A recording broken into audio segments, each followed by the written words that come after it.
Hello, hello, hello. Welcome. 420 live with Jeff Kravitz. How are you today? Everybody good? Tuning in? I'm dialing it in. It is Tuesday, and it's 4:20 p.m. We are coming to you live from Santa Monica, California. My office here in the lovely city of Santa Monica. We've got some crazy news here today in Los Angeles that we're going to be locked down another 3 months. And I don't really have anywhere to go. So I don't understand if they lift lockdown where I'm going, because don't want to get on a plane. I'm sure nobody wants to get on a plane right now. And I don't want to go be around a lot of other people. I don't really need to eat eggs in a diner, elbow to elbow with people I don't know. I'm doing fine making eggs at home. I think the main thing is that you are on the side of your own health. So you have to make sure that you're focused on yourself and not listening to anybody in charge. We all know about the vacuum and leadership at the top. We're living in 1984 in the middle of Atlas Shrugged, all these amazing novels that we never thought would come true, that seem like some horror stories of some dystopian society have now become our reality. But we come to you every day, as we have since March 16th at 4:20 p.m. to take you away from the mundane, the idiocracy out there, as Mike Judge put it, the stuff that's making us crazy, this whole narrative being thrown down by the media and the press. We're here to distract you from that, take you away from it, take you into the zone, talk about some things that we all love. We all love community. We all love music. We all love food. We all love TV, film. So yesterday we talked to Maxwell Caulfield. He was amazing. He's an amazing actor. It was great to sit down with Max and catch up. And, he really helps me put in perspective my whole life and where I've been and where we're going and how I'm going to move through this. Because I talked to somebody today, they're like, aren't you a photographer for Getty Images? Why don't you just pick up a camera? And I'm like, yeah, I shoot large scale events. I shoot spectacle. I'm there for moments of excitement that I can share worldwide, things that are really cool and fun to shoot. I can't really get off on shooting pictures of empty streets and one guy in line with a mask or, medical professionals. There are great photographers out there doing that right now. A lot of guys at Getty and a lot of guys for AP and out there making a living covering these stories and out there on the front lines bringing us what's going on. So I leave that to the professionals. I don't like to put myself in any danger. I guess you could say I'm a first class pussy. I just want to make sure that I am healthy because I feel that I can make a better contribution to the world from where I am doing my thing. So today we're going to do it. And today we have a musical guest. We have two guests today. Our first guest is none other than Mickey Avalon. Mickey is a singer, songwriter, rapper, producer. He's been involved in some crazy stuff all his life. I have to go through and do research on all these different people that I've known for years. And I've never really spent the time to go in, even with Max yesterday, with Mickey today, to go in and read their Wikipedia and read about their history. And, I almost cried 3 times reading Mickey's Wikipedia. He's had such a crazy life, tragic, but still rewarding and fun. And he's turned, his music reflects what his lifestyle, where a lot of guys that are rappers sing about the lifestyle, but don't live it.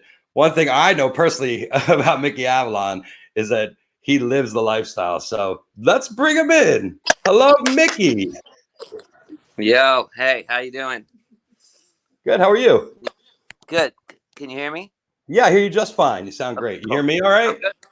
Yeah, I'm great. I mean, lots going on, but I'm doing good. I don't mind it. You don't mind it? You're okay with the lockdown? Fortunately, I'm a painter also, and I don't really have much time to paint normally because I'm always on tour. And so I've been doing a lot of that, and fortunately people are responding and buying paintings, so I would be freaking out because I'm out of work, and I'd be freaking out about now that the lights are going to go off and all that stuff. But because the painting keeps me sane and also keeps the lights on, I'm doing okay. So but I remember a bunch of spray cans at your house. You were graffiti. Were you a graffiti artist too? Yeah, that's not the kind of painting though. But I for a little bit of time, I got into collecting vintage spray paint just because it was a weird little thing that started, and it became kind of like treasure hunting. But I mean, when I was a kid, I vandalized stuff, but that wasn't. I never really got good at that. I do like figure painting. Right now, I'm doing all watercolors because it's easy to do in the house. Like I normally paint oil paintings at another place, another studio, and so I'm not going there now. So the watercolors I can do in the house. So you have new music out. You have a new song out. Yep. And hold on, I actually wrote it down somewhere around here. Yep, it's called Ultraviolence. Right. It's out now. It's produced by my friend Smoothie, and he sings on it too. And it was made before. I mean, I'd be into going to the studio now, but nobody else wants to. So luckily, I had some stuff in the can that we were already planning on putting out before this happened. So that came out, I think, like a week ago, and then I have more stuff coming out this month and next month. You have a whole album coming out? A whole album coming out at the end of June, June 26th, I think. And then May 22nd, I have an EP out with a reggae artist, a Hawaiian guy named Landon McNamara. We have a 3-song EP. When did you get into songwriting and rapping? I've been rapping since I was young, kind of just for fun in my head when I was a teenager. And then kind of just messing around with my friends. And then we made some CDs just for us, and they kind of, my other friend Simon Rex was handing them out at clubs, so then it kind of picked up, and then just kind of started going to studios with different producers and kind of just learning as I went, learn how to structure a song. Before, it'd just be like long stretch, just verses that just went on and on and on. And, to make a song, there has to be structure, and just kind of learning as I went in, feet first, head first. Figuring the hook out and the chorus and the verse, yeah, stuff like that. And and Simon Rex was really was he on MTV at that point when you met him? I met him a little after. No, he was already not on MTV, but then he did a Cribs right when we started. He did an MTV Cribs, and he did it like a funny one, had like a bunch of like fucked up cars, and it was like this, he like rented, like Rent a Wreck, and then did like the opposite of what a Cribs would normally be. And then I was on that. I had like these silver spandex pants, and we kind of, so I'd say that was like the first time I rapped on a camera or anything, and it was kind of like funny. And then he was pretty pivotal in getting it out there. Well, was he a rapper? I never knew him as like a singer before, but then I went online and he's rapping away. Yeah, he made beats, and then our mutual friend was like, you should go there to make beats, or go there to get some beats. And then we just became really good friends, and his beats were cool, but he was just really funny at like, we kind of learned how to write songs together, actually, and he's really good. So we go on tour together, and he kind of did it for just like a side thing. He never really took it too seriously, but then it became something real, so we kept going with it. And you guys go out on tour, and your tours and shows are something else. You have dancing girls, and you have the whole nine out there. You're in full try to have fun with it, especially a lot of times with rap music. If there's not a band, it could be like really boring, just a rapper, DJ. So we were just aware of that, so I always wanted to bring bring the girls and just make it a whole spectacle. And you travel everywhere. Where's your biggest audience outside of America? Australia, I'd say. I was supposed to be in Russia right now, if this wasn't happening. I went there like last year for Victory Day, May 9th, and then I went there. I didn't perform. I just went there. But then I performed in Crimea at a festival. And then they were going to bring me back this year for the Victory Day and to perform. And then Corona happened. So I'm here. But I'd say Australia, outside of America, and Canada. I've been to Europe, but we never really kind of went, like, we never really locked that down. So we were going to do that this year. And again, this happened. So maybe next year. Yeah, definitely. Corona has taken the wind out of everybody's sails. Is this the longest you've been home in years? I'd say since I started, probably at least 12 years or something. And I'm not, my better half's getting a little more stir crazy than I am, but we get out of the house every day, walk like 5-mile walks. So, I mean, doing stuff to stay sane. I don't like people telling me what I can and can't do, but there's at some point, like, people are like, when are you going to come here? I'm like, I don't know when I'm going to come here. Like, ask the fucking government. I don't have any say in this, you know? Have you been doing any online broadcasts or any? I did a few. I did one. I was hit up by a strip club that I performed at called the Tip Top. They're in Humboldt County, and we did a live show together. That was cool because it was with the girl. Like, every song, a different girl would come on. Like, I'd go live with them, you know. So I do a song with one, and then everyone could go to her page and tip her, and then another song with another girl. So it was cool, but then I also raised the standard high. So now when I do them without the girls, it's, you know, I don't know. But I did that, and then I did a small show for my people on Patreon. Like, What are you trying to tell me? Sex sells? Yeah, definitely. And it was fun for me too because I got to watch them while I was performing. I know it's just basically out of necessity because no one would ever want to watch like a concert in a living room from a couch. But now people are just happy to have anything, you know. So what's your take on this whole coronavirus thing? I think what you were saying before is pretty right on. Like, just kind of take care of yourself. You know, have good hygiene, wash your hands, don't go do stupid stuff. I mean, it's easy to get into conspiracy theories and stuff. I mean, it's definitely not killing healthy 20-year-olds for the most part. I think they're figuring out it is less fatal than everyone thought. But then at the same time, you just never know. Sometimes people get it, nothing happens. Other people get it and they die. So I guess better safe than sorry, you know? Yeah, I guess it's the big unknown, I think, that is kind of the real scary part. Yeah, like, I don't think that's how I'm gonna die, but then yeah, you'd feel stupid if you just said fuck it and went on life as normal, and then something happened, you know, or you gave it to your mom or something, you know, I don't know. Right. So. Have you been going out of the house at all? Yeah, we get out of the house every day and just to walk, so just on the street, and then keep the mask in my pocket for when we go inside stores, but you don't need to wear it on the street. Like, if I'm walking this way, someone's walking this way, we just go like this. We don't. Yeah. I don't make out with strangers. Not anymore.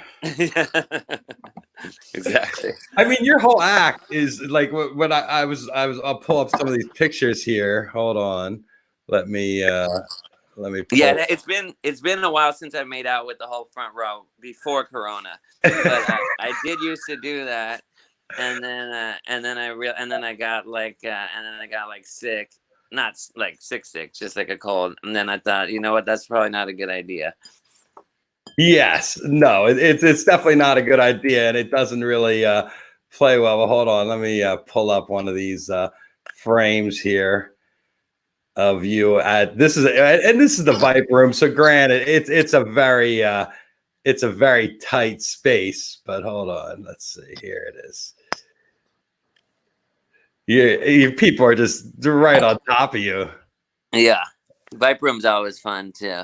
Oh, that was after the show. The Bishop Don Juan. Yeah, that was a fun night. There's a little stage action. Yeah.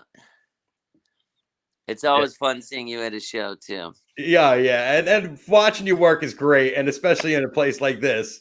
Is it just like you get like you said, the 2-for-1? You get the sexy girls, and you get the music. This is your birthday show, wasn't it?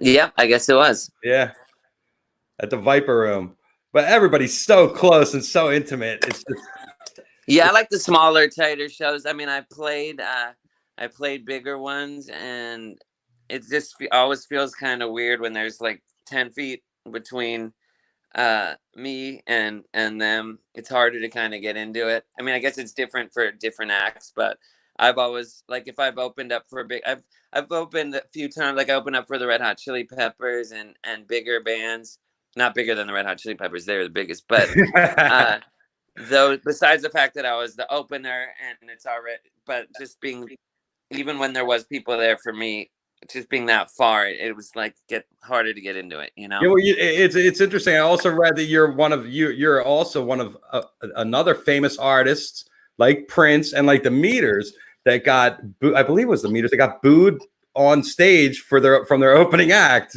I read that. I saw that on the Red Hot Chili Peppers. The fans weren't too into you, right? No, that's not. Well, I'll tell you a little story, and if they weren't, I wouldn't mind. But what happened was, and it was a really funny show, was they told me, okay, I played 4 shows with them in Europe, and then the tour manager was like, you're probably going to get booed. Everyone does. Just play through it. So I'm playing. No one's booing me. Everyone's having a great time. And then my dumbass goes, oh, they said you were going to boo me. And then the second it came out of my mouth, then for the rest of the show, they're throwing stuff. But then no one could hit me with anything. And then it was just became this kind of funny thing. I was going back and forth with them, like, oh, you guys don't know how to throw because you're European. You should try to kick. You should try to kick with it. And then I saw a bunch of people after, and they're like, oh, we loved it. We just were going, you know. So then the next 3 gigs didn't say that, and I didn't get booed at all. So you brought it on. Yeah, just one of those dumb. Like, I just wish you would have never put that in my head, you know, because I would have. Maybe I think he was probably thinking people get freaked out and then they don't know what to do, and that would have never happened to me. And if they would have booed me, I would have played right through it anyhow, just because it's my character. So I mean, my personality, that kind of stuff doesn't faze me. So it's hard to phase you. That's for damn sure. And you were one of the few that came up with MySpace. Do you remember MySpace? Yep, I do. It was well, before MySpace, there was Friendster, which probably nobody remembers, but it came out. I thought it was like the dumbest idea. Well, I didn't know what, because I like meeting people in real time, like real, you know.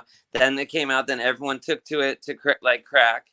And then at the time, I was in like a sober living house, and I had to be home by midnight. And then because I had a curfew, and then everyone would be asleep, and I just go on the computer and like fuck around with it, but I didn't. I just thought it was like weird. And then MySpace started, and it just kind of was the timing, I guess. But I was on Interscope Records, and then Interscope wanted to do a deal with MySpace, and it just never really worked out, because I think they were both panning on the other person to do like the heavy lifting. So instead of having 2 people working together, it was like 2 people doing nothing, waiting for the other person to do it. And then MySpace disappeared, and Facebook did the exact same thing and is making billions of dollars. It's just one of those weird things, you know. If like there was Coke and Pepsi disappeared, and only Coke was around, you know. Right. And now it's all Facebook and Instagram and. Yeah, like who would have thought that this just social media, cellular phone, it's just like a crazy time. And I still like meeting, you know, humans in human situations. So that I never really took to that for my personal life, but for my job, I obviously have to get on social media. And right now, not being on tour, I have more time to do. I never really was good at it because I never had the time. And, you know, when you're living in hotels and you got like, you know, 30 minutes to grab dinner, you're not like going on Instagram live whereas now it's just, I do it because I got the time and people seem to dig it. So I've gotten better at it. So you find your fans all click in and want to talk and hang out, right? Yeah, they're pretty good. I go on. I mainly do Instagram. I do all of them, but for live I do Instagram, and then I try to go on Facebook too. And I just started trying to do YouTube more. But yeah, they're there. I've seen some of the same people and different people. I like it's a trip when there's people from all over the world. Like I'll be like, hey, from Romania, hey, from Turkey, and I'm like, that's what I think is really cool. Like, wow. I'm talking to people all over the world. Like if you were a kid and you had a pen pal from fucking Turkey, Like that would be exciting when you got the fucking letter in the mail, you know? So I think that's cool. Yeah, I find it totally outrageous. I went live the other day and some kid reached out from India, and I'm like, "You really? You're tuning in from India?" Yeah, like, hey, how did you even find this? And it just, it could just really, it just, I don't know. And it's probably for them, it's probably really special because you know, the laws are different in a lot of those places, and it could like they might not even be supposed to be looking at that. They might have to have one of those IPN vanish things. Just, I mean, I don't know. I'm just guessing, but it's cool, you know. Yeah, not everybody is in the land of the free out there. That's one thing we're realizing in all these countries. They don't all have the same access to information, and they, you know. Yeah, like that's, I mean, right now we're supposed to stay home, but we still have, you know, like we're still free for the most part, and a lot of countries don't have that, you know. Yeah, it's kind of crazy. So you're faith-based. You were Orthodox Jew for a while there. You still practicing Jew? You still believe in religion? No, I was I kind of got into it just more. I wasn't raised that way. And I was like, thought that might help me like get out of drugs and stuff. And when I do things, I go like all the way in. Sorry, I don't know. Hello? No, that's it. You're there. You're there. I see you. Not to call me. Did I just lose you? Sorry, someone called. I don't know why. That's all right. Happened, but, you're there. So yeah, when I do things, I go all the way in.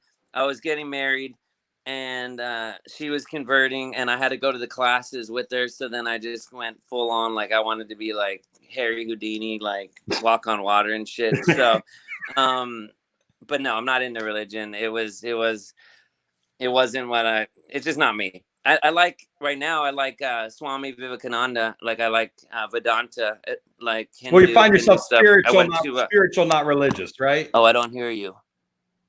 Maybe you. Oh no, he's talking, but I don't see. Let's see. Try if you. Why don't you click out and click back in? You want to try? Oh no, wait. That was my mic. I see your lips moving, but I don't hear you. All right. Well, why don't you hang out and then call me back? Hang on. I see your lips moving, but I don't hear you. All right. Well, why don't you hang out and then call me back? He said hang up. Okay. And call back. Okay. There you go. Do that. And we'll come back with Mickey and talk a little bit more. And then we'll get in with Brad from 710 Oils. You know, it's live TV. This shit happens all the time. You could see I didn't even break a sweat. And look, here he is back. Can you hear me now? Yeah, sorry about that. I don't know what happened. So yeah. No problem. Short time in my life, and it's in all the Wikipedias. And then my real name is Yeshi, which is actually Tibetan, but everyone thinks it's Israeli. So people think I was like brought up that way. And my grandparents were in the Holocaust, but they were never religious. Even before that, I was like the Roaring 20s, and in Europe, like being not. Being secular was like the cool thing to be. Right. So yeah, I never was raised like, even my grandpa, he was when he was 13, he sold his fur hat thing he left home, sold his fur hat, and started his life with the money he made from selling that hat. But when I was in Bali, I saw the way the Hindu people were, and I dig that. Not on an organized way, but I dig the way they are. Yeah, I mean, we all have to come to peace with some kind of how we deal with whatever higher power or idea of a higher power is. Yeah, and then, if you take any kind of psychedelics, you're going to see that it's more than meets the eye. But there's definitely not like an old man in the clouds that's like taking note of what you do bad and good, Speaking of psychedelics, one of the things that's been a constant in your life has been substance abuse and use. And, I'm sure you've had your battles with it in the past. And do you use psychedelics now more than you would say you use the stuff you used in the past, or how? Yeah. I'm not 100% sober, but I don't shoot drugs. I don't do like the gnarly stuff. I drink stop the hard stuff. Yeah, I drink a little bit of wine. I like psychedelics. I like ketamine. I like, if I'm at a concert, like I like to have fun, but I'm not at home like doing a bunch of dumb shit. Well, you've grown up, is what you're saying.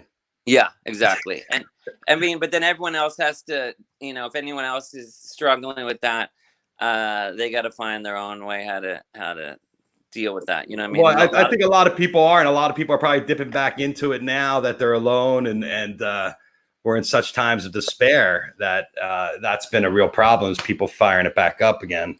well, You yeah, know? they're saying there could be more people end up dying, not even from the virus, but from suicide and from being out of work. From what you're talking, going Mhm. back, Well, it's a trip. May is Mental Health Awareness Month. I don't know if you know that, I but didn't know that, but yeah, it's everybody's kind of focused on it. It's probably a really good time to focus on it. yeah.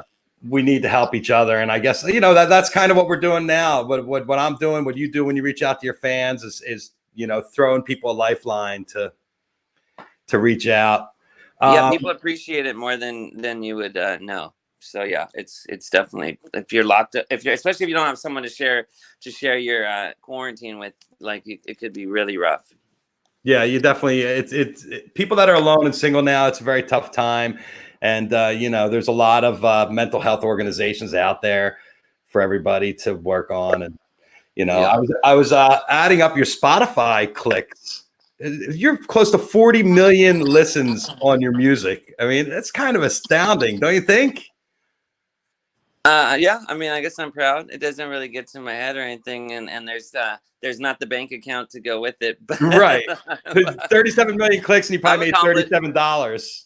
Yeah, no, I've accomplished something, and I guess if I ever got down on myself, I could be like, oh, you accomplished something.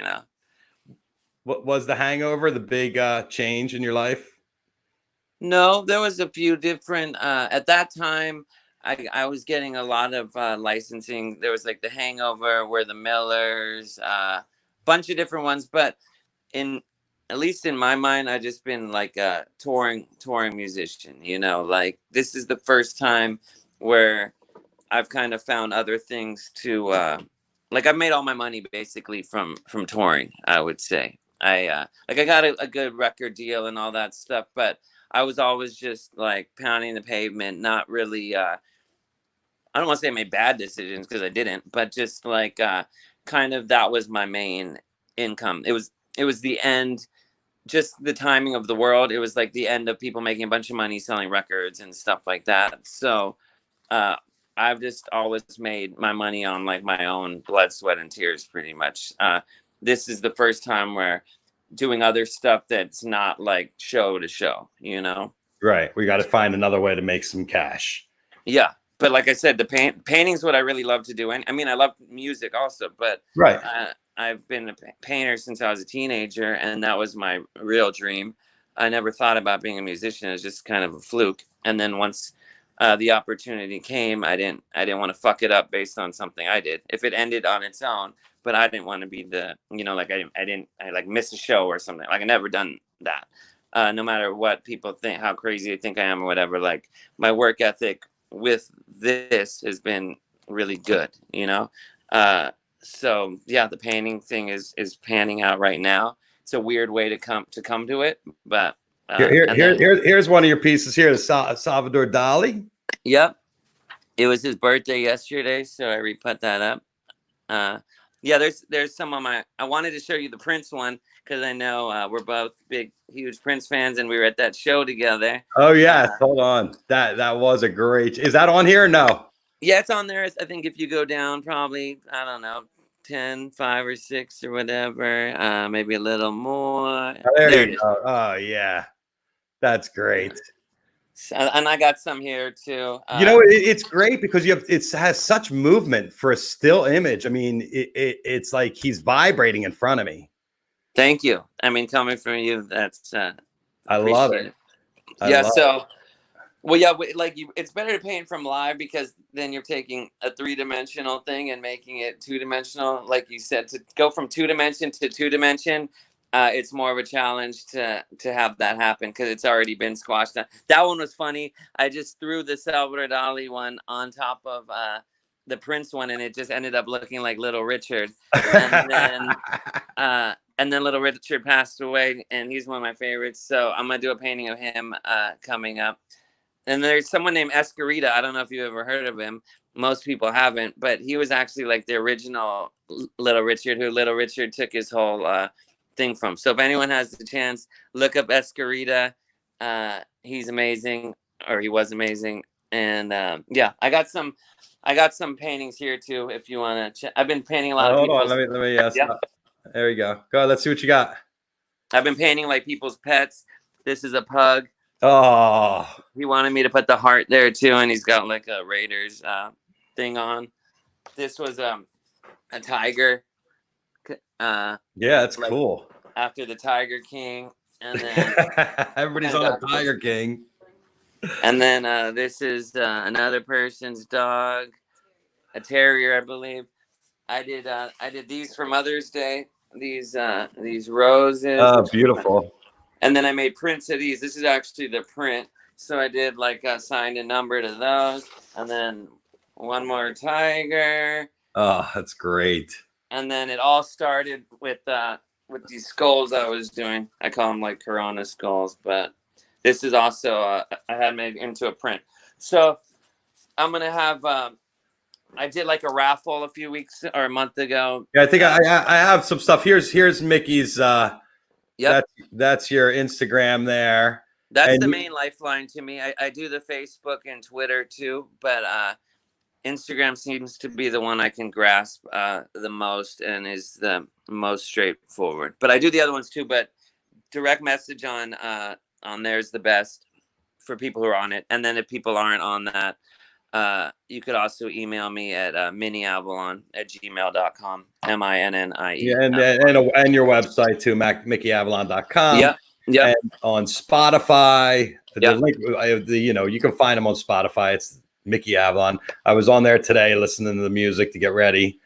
Yeah. Hilarious. I mean, it's so. I mean, your lyrics they have such a unique spin on them, and I loved on Wikipedia when they say that Mickey Avalon, he's just not singing about drugs. He lives this life that he's singing about. And I was like, it's right. I mean, this is your life that you bring to life through your music. I mean, I was born and raised in Los Angeles, and so just kind of what I've seen. It's not like I'm like come from the country and then got thrown into this thing, and it's like I was doing this before I ever got this opportunity. Well, you've done a great work, and you're a huge entertainment value for all your fans out there, keeping everybody distracted and dancing and thinking, which is great, which is what I really like about it. Yeah, thank you. Yeah, hopefully we'll be out again soon, doing concerts again. Yeah, I would hope so. Well, thank you for your time today. Thank you. Is there anything you want to say to everybody out there in the world? I guess just hang in there. It has to end at some point, I think. So yeah, just hang in there. Reach out to your friends if you're feeling shitty. All right. Well, thanks there, Yeshi. I appreciate it. Good to see you. I You love too. the little mini Avalon up there. And She says, "Hey." all right, good. Okay. Well, I look forward to seeing you face to face and hanging out and seeing some music. You too. Thank Take you. care. Talk soon. Bye. All right. There you go. Yeshi Pearl, the one and only Mickey Avalon. I mean, you only get one life. And if you get it, you might as well make the most of it. Just go for it. And that's definitely what Mickey's done. And, our next guest, because it is 2 for Tuesday. I'm doubling up all week because we have so many people that want to talk to us and so much we want to talk about. My friend Brad Melshenker from 710 Oils. Let's get him in here. Hello, Brad. Oh, perfect time. What's up, brother? How are you doing? Good. How are you? I'm all right.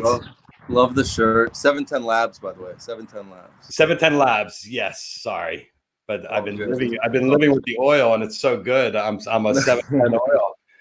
Yes, I got the shirt you gave me the other day when we had our little powwow, and my daughter said, "Dad, you're not 15. You can't wear that." And I'm like, "Just watch me." It looks good on you. I think it looks great. I see it on camera. I'm like, it's really cool.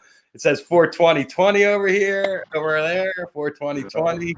which was a magical day. You know, the first thing I saw about you on the internet was that you're trying to change it to 710. Yeah, so we've been doing a 420 t-shirt every year for about 11 years. First, we started with some like raunchy drawing, like cartoon shirts, and they've gotten a little more classy over the years. But yeah, 710 was kind of like, I didn't know what it was. I learned about it. It's oil spelled upside down, like you said, and it's become like the new 420. You know, 710's another holiday now, and then 710 at night, 710 in the morning. People are dabbing, and it's become this whole thing. I used to think it was just like an area code for the federal government. There was a lot of conspiracy rumors about it, and it happens to be my birthday, so that's when we decided to launch it as an actual brand. July 10th. Yeah. Ah, So you're Cancer. yes. My father was the 11th, so I know all about Cancer. My wife's also the 14th, so I know all about the Cancers. Good people. Thank you.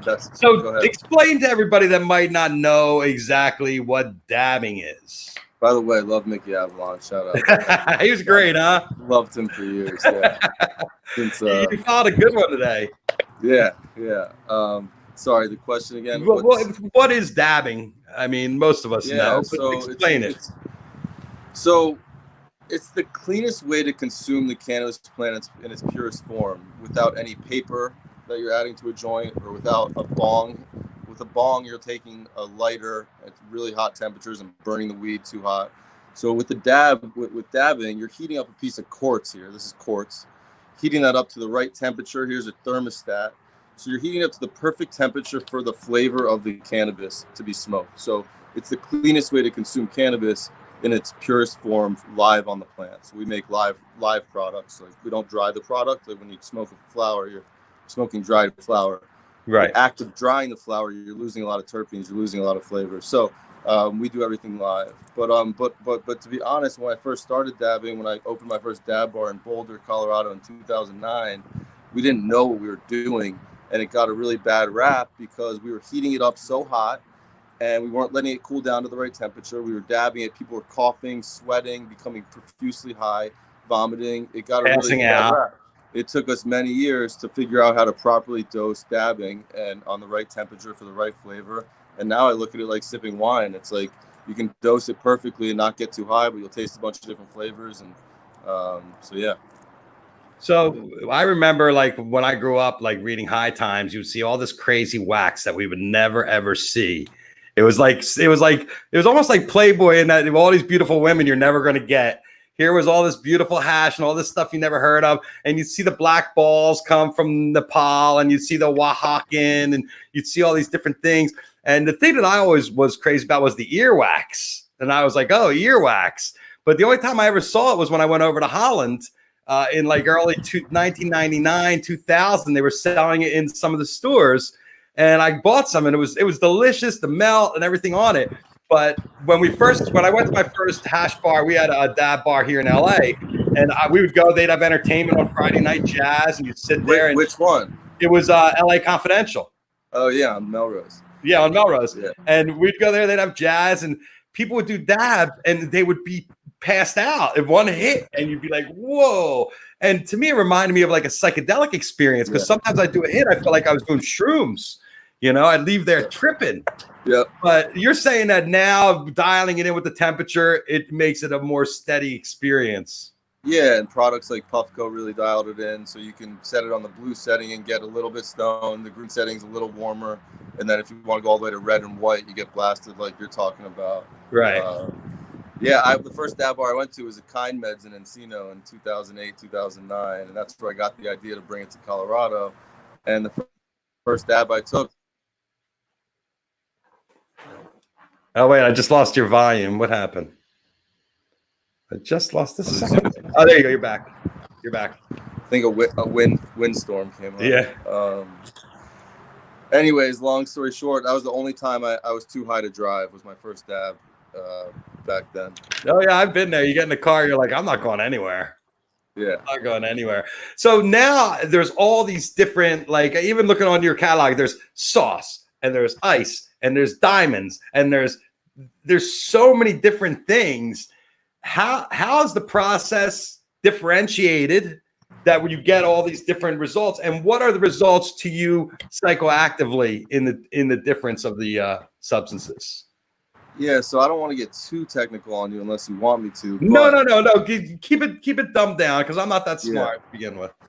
So, but I'll tell you, it's interesting to hear the evolution of me through the concentrate. So, when I first got into it, like you're talking 2008, 2009, we were making the earwaxes, which is a butane extract. So there's a hydrocarbon set of hydrocarbon extracts, which is usually butane or propane, and then there's the solventless products. So there's two kind of charts here: solventless and hydrocarbon. The hydrocarbon products, and all of it's live. Everything we do is live, like I said. So the live just means we harvest the plant and we freeze it.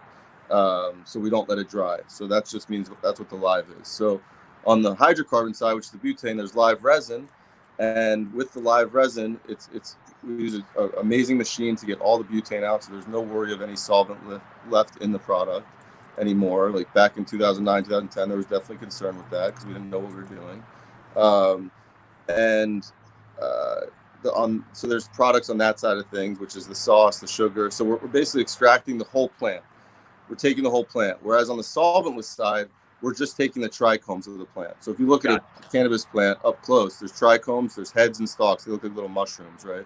Right. And what the water patch process, we're gently stirring in water and ice, and we're breaking those trichome heads off. Whereas in the hydrocarbon, we're taking everything, the plants, the waxes, the lipids. So the water hash, we're just trying to take those heads off, which are the most bulbous parts of the plant with the most flavor and the most cannabinoids. And it's a very gentle process in the cold, in the extreme cold. So through the water hash, then we make different products from that. We make rosin, we make Percy sauce, which is from rosin. And so the live rosin is the solventless stuff, and the live resin is the hydrocarbon, the BHO stuff. That's kind of the high level of it. What's your favorite? So I started on the hydrocarbon side, and I was so against the solventless. I was like, you can't get the same flavor out of it. You can't get it to melt on the nail. It blackens, it chars. You just got to put that stuff in joints or on a bowl. Can't dab it. And then the process got so evolved in 2012, 2013, 2014 that people started making the same quality solventlessly. And that's when I got into it. And I recruited a guy out from New Jersey, a Bergen County guy that was really into it back there. And I was like, you got to come start this thing up on the solventless side with me. And we went out to Washington, Seattle, and learned how to make water hash the best possible way, where you switch it into a rosin, and it's a great extract. So I've shifted from the live resins to now I'm favoring the water hash and the solventless products. I think you can get the same flavor and a more full high. Where the BHO, you're separating the terpenes and the cannabinoids and the THC. Rosin, you're keeping it all together, so it's much more entourage effect. Right. So it has an overall effect that's better. I believe so. What do you sell more of? In Colorado, we sell like 90% solventless products. In California, it's like 60% solventless products. But now our flower and our live resin pods are really taking over like a good 20% of the business right now. People are loving the hand rolled joints. Like one of my biggest pet peeves was going to a dispensary and you couldn't buy a joint that you'd want to smoke because they were all like shitty shake, poorly rolled, packed cones that don't smoke well. They burn, they run. And I was like, I got to create a joint for the market that I'll buy because I'm buying weed, my own weed. I'm having people roll it up for me because I'm so lazy. I've rolled quite a few joints in my life too. But so we created this noodle doink with a filter that is a Fusilli organic noodle. And they burn perfect, 1 gram in each one. We're thinking about doing bigger ones, maybe smaller ones. But they burn perfect. They smoke great. They're fresh top cola bud, broken down by hand. None of this fucking grinded shit with a machine grinder or anything. So the goal what's the trick to not get a canoe? I mean, that's the worst. I mean, I noticed that with your dubs, they do not canoe. But when I roll them myself. The trick, A, is how you light it. We like to light the whole thing around evenly. That's one of the most important parts. Right. But also evenly packed. Some people that it's just not even throughout. You got to make it sure it's even throughout the joint. So. Yeah, everybody that's tried the noodle has been like, "Did you come up with that?" And I'm like, "No, I'm not that smart." My friend Laz was like, I got to try that today. I'm gonna go get some Fusillis and roll some dubs. There you go. Just really ahead of it. And let's talk about flour because you gave me some flour last week, and man, it's so good. It's so delicious. Your genetics are just dang spack right on. How do you keep the consistency? Like, is your consistency the same in California as in Denver? Like if I smoke bud that you grew in Denver, is it going to taste the same as something you grew in California? It's batch to batch. There's some batches in Denver that blow away California, and there's some batches in California that blow away. So it's just a batch to batch thing. And is that strain to strain, batch to batch? Depends on how each batch comes out? Totally. The environment's in the room, the soil that round, how nutrient rich it is. We're still farmers at the end of the day. Even though we do it inside as opposed to outside, it's still an agricultural product, and every batch is a little different. That's why we do our tier system. We tier everything 1 through 4. We don't release flower unless it's tier 1, but our concentrates are tier 1 through 4 because some a little wine, you drink a bottle of wine in 2013 Burgundy, that's going to taste a little different than 16 because of the environment that year or the way it was harvested or all those things. So we have the same variables in cannabis, and I think everything should be priced batch to batch. So yeah, I would say it's pretty consistent quality-wise in both states. And what is some of your favorite strains? Like you've come up with your own genetics at this point, right? Yeah, we have a lot of our own genetics, and we have a lot of clone-only strains too that we've acquired or got gifted or bought over the years. My favorite clone-only strain that we do is the Skittles. It's wow. Just such a unique terp profile. It's from the guys up in Humboldt area that found the strain. And then how much of that is chem and OG on the back end of the Skittles? The funny thing about that strain is no one knows the genetics, but people say there's some Granddaddy Perp, and there's some Sunset Sherbert in there, which has some OG down in its genetics.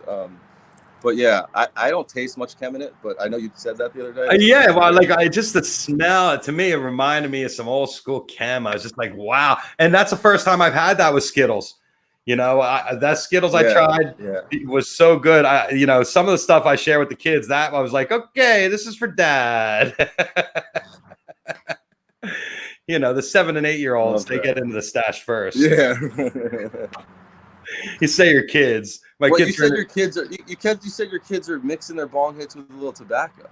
Yeah, I don't know what's up with the boys these days. We gotta have it after all this. We gotta have an educational session. Oh, listen, I've tried. I would like to see them get into dabbing because I think that would do it. But for some reason, they like that combination of tobacco and herb. And the Rastas, in all honesty, they always felt that you should mix the male and the female together, and they would smoke the spleece with tobacco. That's true. It's kind of where they all got that from. But I don't know if that's where my son specifically, or him and his friends, they like to do bongs with tobacco, and it drove me crazy because you never think that you're gonna get to the point where it's okay for your kids to smoke, and you're not going to be okay with it. And I'm not really okay with it because tobacco is probably my least favorite substance in the world. It's something I never did personally, and I just never liked it much. I don't like the way it smells when other people smoke it. If I'm close by and I'm inhaling it, I've gotten in many fights at a fish show over somebody smoking in my face. Yep. It's quite the conundrum. I don't have to deal with that for quite a few years yet, but I don't think I would be down with it either. I'd be like, I want you to smoke weed, but I don't really want you to smoke the tobacco. But you know what? Historically, you're not gonna do what your parents. Here comes the windstorm, huh? No, the fucking gardeners just got it. Oh, really good timing. Yeah, but historically, I don't know if you're ever going to be happy with. So your kids are going to find something to do that you don't like. That's just even if you're okay with it, it's going to come a point where you're going to be like, you're doing what, really? And you're going to have to be okay with it because I don't know. It's not, some things aren't worth fighting over. I tried with the tobacco. I hid the cigarettes and the whole nine. But you just got to give it up. Yeah, I mean, I'm fine with my kids once they're old enough to understand what it is. They're having the conversation. I'm not going to hide it. I don't think it's something you hide. But I commend you for being okay. Well, it's funny because it was one of the things you asked me the other night when we were sitting around chatting was like, how did you deal with the kids? And I told you some funny stories about incidents of trying to hide it. But fortunately, in this day and age, you don't have to hide it from the kids. It's not really a big deal because it's just like having a beer. If you can explain a beer, you can explain a joint. And in the old days, if they would go to school and be like, my daddy's smoking pot, everybody would send the police over. And now it's like, oh, what's your daddy's phone number? Totally. But it's also smoking still. So there's smoke inhalation. So there's something to be said about that in front of the kids too. Right, So because you tell them not to smoke, and then they see you smoking. yeah. You trust me, you're not going to win, but at the same time, you're going to get through that, and they're going to move on, and it's going to be a part of the experience and part of the learning. You're gonna learn with them. Let's switch to business a little bit. I read today an article about cannabis CEOs, where 25% of the CEOs that started cannabis companies have left their companies, and that's a sign of the building the business maturing. That's what happens when you realize that the person that started it isn't going to take it to the next level. Some people have resigned voluntarily because they see the way their business is going now that they've gone to business with other people. But is that something you've noticed or seen? Yeah, so I've seen a lot of this over the last 11 years of being in this regulated marketplace. I think that a big part of that is the public money that came in. So all those failed companies had to replace their CEOs, or they had to step down because they were all losing such crazy valuations. I think that there's been a lot of botched partnerships as well on the private side of the business. So partnerships just, the business forced you to marry someone at some point. In Colorado, for example, they forced you to, if you had a dispensary like I did, you had to either build your own grow or go partner with a grower. And so it forced these partnerships, and you saw them all about 5 years ago fall apart. So the maturity of the market is definitely happening, and the industry as a whole is maturing. And if you don't have a good partner and you don't have a good foundation that this was built on, there's going to be a lot of changes and issues in your business. And I think you saw a lot of that last year. And that was the capital markets just, were bound to get murdered because the valuations were insane based on projections that just weren't real. Right. There was no cash out, and everybody was like, you got to buy this company and buy that company. But yesterday, when earnings came out, holy shit. It was 250% over estimates and stuff like that. I mean, crazy. We thought we knew it was going to happen. Now it's finally happening. It's not great for the industry as a whole, but it's a correction that needed to happen, Yeah, well, it happened down. Now it's happening. It's starting to. You see it's itching back the other way, right? No, I didn't see that. Oh, you didn't see that? Oh, yeah. Earnings yesterday on the marijuana stocks were ridiculous. So they had a bunch of earning calls. I see NNE and a couple others that just blew away expectations. Oh, interesting. I stopped following the capital markets about 2 years ago. Yeah, because you realize it's all bullshit, right? I have to keep my head down and stay focused on what I'm focused on. I'm like building a real business that I'm proud of and that is customers appreciate the product of, and that's what it's all about to me. We've been pitched by so many of these public companies to be acquired, or it's just such a sham. It's like pump and dump bullshit. It's not legit. Like, get on the NASDAQ and then we'll talk. Like, this is Canadian, I get people are making money off of it, trading it. There's no doubt about it. It's just I see what's behind the curtains of those companies, and it's not pretty. Yeah. It's a very ugly business. I have this fantastic book here that you wrote. Oh, nice. It's a pipe, and this thing is. Did you get to check it out at all? Yeah, my son and I were looking through it like it was Playboy magazine. We're like, how do you smoke out of that? And that was literally what it was. How do you smoke out of this one? How do you smoke out of that one? But it's just crazy. Like, how did you get into this glass? Yeah, so good question. So in 1996, maybe 95, like freshman, sophomore year of high school, or I'm sorry, a year after that. But I started smoking weed, and my brother, I just got into the Jerome Baker bongs back then, and that was my first bong I bought. And I was like, this is cool. And I would drive down to Baltimore to Doc's head shop, and from DC, and we'd get a new bong every like 6 months, and it would be like one of our new friends would get one, and we'd break one, and we'd have to get them. So I got kind of into it that way. And then when I went to college in Columbus, Ohio, there was head shops everywhere, and I was meeting these glass blowers, and I got into the scene there and started collecting, going to fish shows and shit back then. And I was the guy in it for the drugs at that point. I didn't appreciate the music, where now as I appreciate the music more than the drugs. But together they're great, obviously. So I was buying glass on fish. I was too young for dead lot, but fish lot.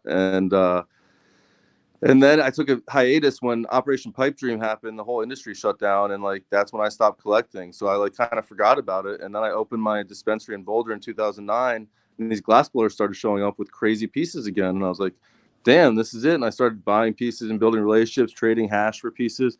And the fucking industry, the market just skyrocketed like I've never seen. Like another bubble that crashed a little bit recently, in a good way, needed a correction. And it's just like any art market. But it's I sold a piece at the peak of the industry. I sold a piece called American as Jazz was the name of the piece. And it's a guy named Quave Glass up in Seattle. It's in that book. And it sold for $163,000. Wow. Yeah, it was pretty. That's crazy. That's a down payment on a house. That could be a house. Yeah. That's nuts. Right outside Detroit, you can get a house for a little under that. Yeah. I don't want to live in Detroit. Never. But you're not collecting glass anymore, or it's not really. No, I'm collecting. I slowed down a little. I get like a piece a year. I buy like one piece a year that I really love, and I have my whole collection here. It's in gun. Like when I moved from Colorado back to LA, I have it in gun cases, and I put it out on a display and everything. I realized there's earthquakes here. I can't have it out, So I keep them all in gun cases now, so they don't get much love until I break them out when friends are over. I have this one that the next time you're over, we'll have to shoot out. It's a flamethrower. Literally, it shoots like a 30-foot flame. And you could smoke out of it. It's wow. Crazy. Yeah. That's crazy. Well, what are you looking forward to when this is over? Travel. Love traveling. Yeah. And just connecting with people more than anything. It's just like human connection is needed. And this is, it's you talked about it with Mickey. Mental health is definitely a concern with this thing, and people they're overlooking it from the virus perspective. Yeah. The mental health this is causing people. So just human connection I'm looking forward to, and traveling. Yeah, me too. Let's do it together. Let's do it. We have a couple questions. What is the future plans, Elise, our friend Elise McRoberts? Oh no, you know Elise. What's the future plans for the OG Cannabis Cafe? Good question. We're a minority owner in it, so we own. Is that the place in West Hollywood? Yeah. Okay. So I'm not kept up to date in what the plan is, but I know they're doing takeout right now. They're taking out product and food, so you can go get some food and takeout over there. What's up, Elise? How are you? She's good. We had her on the show for our Women in Cannabis episode. She's a doll. Oh, nice. She's great. So, yeah, I haven't been to the cafe because I have an ultimate problem because I smoke all the time. It's like I don't need to go out and smoke in a restaurant. I'll smoke and then I go eat and then I smoke after I've done eating. But people are like, I love sitting there and I love being in public. I'm like, have you ever been to Amsterdam? Have you ever been to it's for people that have never experienced, I guess, that part of smoking in public to be out and be like, okay, I'm smoking in public. Like a regular restaurant that's a real good restaurant, and they like allow smoking in a certain section or something. Like to make a whole production like restaurant out of it is tough to execute. I agree. That's what you're talking about. Yeah. Well, the restaurant business is hard enough as it is. Exactly. That's what my partner Jason always said. He's like, the fucking restaurant business is so hard as it is. It sucks. I never wanted to get involved. I ended up getting involved in a couple of different restaurants over my years, and the bars I got involved were great because alcohol, the markup, fantastic. But as soon as you get involved with food, you got too much overhead, too much everything. Yeah. Bradley, thank you. It was. I'm really glad we connected. It was great having you on the show. And I look forward to further adventures. Thank you for having me on. Cheers, man. All right. Have a good day. Thank you. There you go, folks. We got a full hour of entertainment today. We had our friend Mickey Avalon, Brad. I mean, come on. How much more entertainment can I bring you guys? Well, let me tell you. Tomorrow, Big Gigantic is going to call from Denver, Colorado. Dom and Jeremy will be on the show, and we're also going to bring in Hillary from Gleason from Backline. It's her birthday today. Happy birthday, Hillary.